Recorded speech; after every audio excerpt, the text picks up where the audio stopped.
Hi, Eileen Veilleux, the fam here. Welcome to another installment in our mini mental health series. And in today's installment, we will be continuing with transient global amnesia by going over the diagnosis and treatment of this. Before we begin, let me just remind you to please watch the full video because throughout the video, there's going to be three key words. When I get to the keyword, I will say keyword, then what that keyword is. At the end of the video, in the comment section, along with a genuine comment about the video, put in what the three keywords are to be eligible for my free merch giveaway when I reach 2,000 subscribers. So let's get started. How do you diagnose transient global amnesia? Well, transient global amnesia is diagnosed by basically excluding more serious conditions like stroke, seizure, or head injury, for an example, that can cause the same type of memory loss.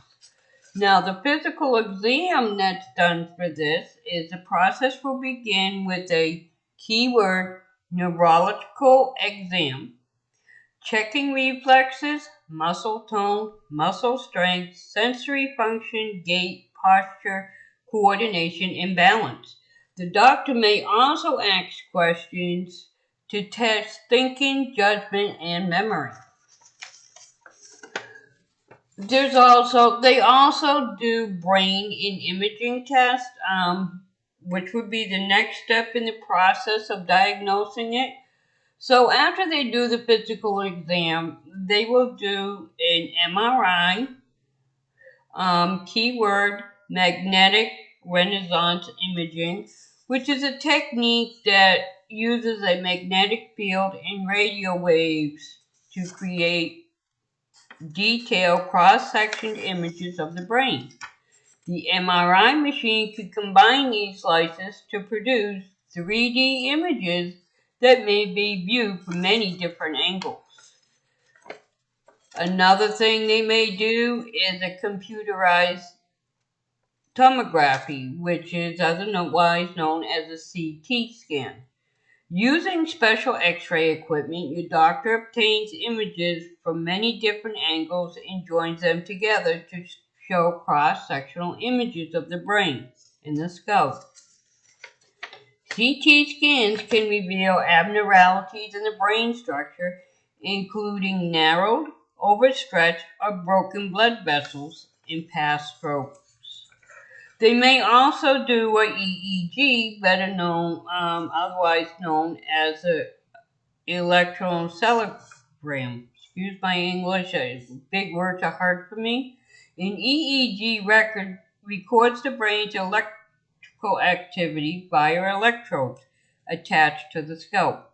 People with epilepsy often have changes in their brain waves, even when they're not having a seizure.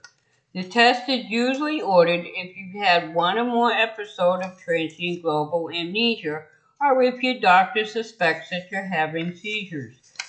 So that's how they diagnose and diagnose it. So how is this treated then? Well, there is no treatment needed for transient global amnesia because a keyword resolves on its own and has no known lasting effects. So, therefore, what do you need to do to prepare yourself for an appointment as a doctor for this? Well, anyone who experiences sudden memory loss for all events leading up to the present needs emergency medical care. If they can't do it, you call for them. And basically then, you stay with the person. If you're with somebody that's doing it, you should always stay with the person through the full medical evaluation. Share with medical staff any physical or emotionally stressful events that preceded the memory loss. Note any accompanying signs or symptoms. Relay key medical information. Write down questions to ask your doctor, of course. And then you go through everything with your doctor, and that's how it's diagnosed and treated. I hope you enjoyed learning some of this. Like I said earlier, our eyes can very much deceive us in many different ways because there are so many physical and mental disabilities out there that the eyes cannot see. The only way you're going to be able to see them is with your heart by getting to know that person, and you can only do that if you see with the heart and not the eyes.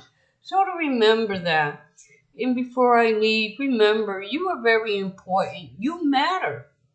And I love each and every one of you out there for who you are, regardless if you have any physical or mental disabilities or if you don't have any at all. We're all important. We're all here for a reason. And in my opinion, now others may not agree, but I strongly do believe that we are here to help each other, to uplift, inspire, and encourage, and instead, don't bring them down. And remember, every time you uplift and encourage it or inspire somebody, that releases endorphins inside of your body, and them endorphins is what helps make your body heal from the inside out.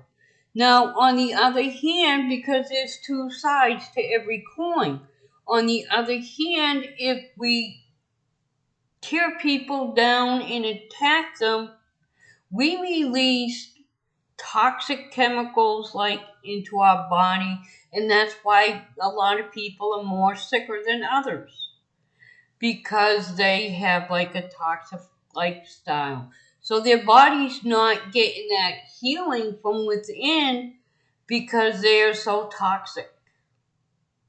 So you see, there's a benefit to being nice in helping someone. You don't have to help them monetarily or anything like that.